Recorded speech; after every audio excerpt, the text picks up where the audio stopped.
Bitalo anko.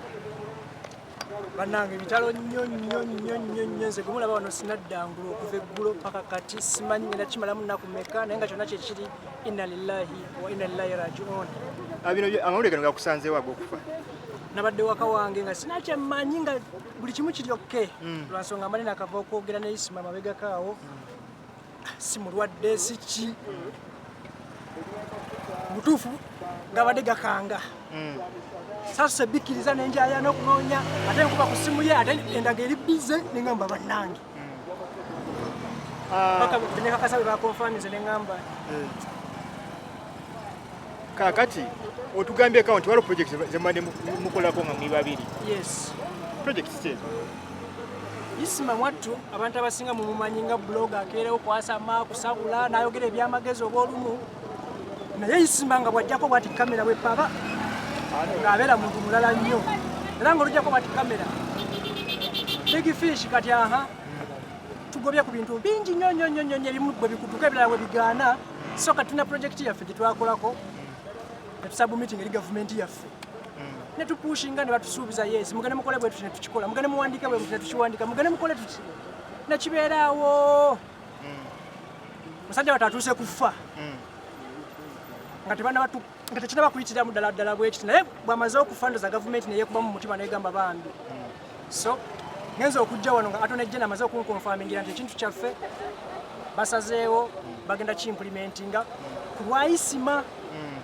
era ne bansaba Isima babaddemu n'emigabo njanjula eri famire ye gisigale nga gigenda mu famire ye nange nsigaze ekyange n'abalala abakirimu tuli bangi si ffeka babiri naye nga Isima abadde part of it era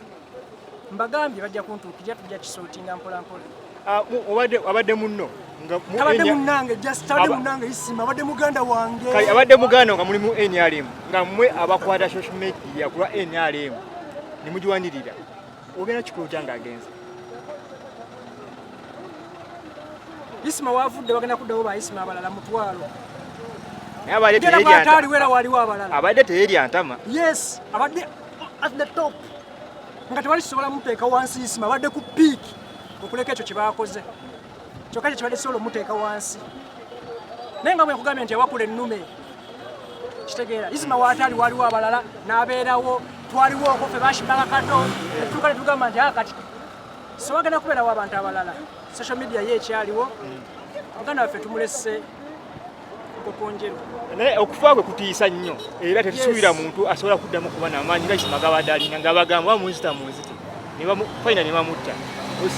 waliwo omuntu anaabeewo n'agamba abadde mutabuliiki nange ndi musalafu goloza nze okufa nkutya kunkangamu bukanzi naye nga sikutya Isima abadde mutabuliiki naye nga bagambirawo nti ze sitya kufa nfa leero lwenkeesa lwengamba nti alhamdulillah nsaba Mungu amuwejjana okufa tteeka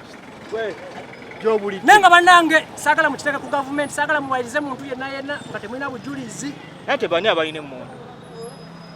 n'abayeekera balina emmundu nsimayanga ne bankolago balina emmundu abayeekera mu ggwanga kyogamba tobawulira ab'EDF simayanga bikoze bitya so emmundu kale esoboka ate mpuliramu ennaku zino ozipangisa kyala isi bannange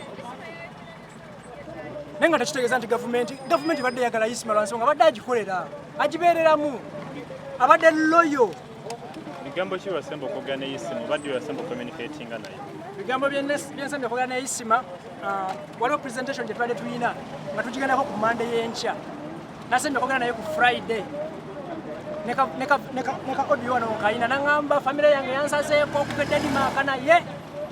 tukite ku Monday ne mugala kyekimu mu magezi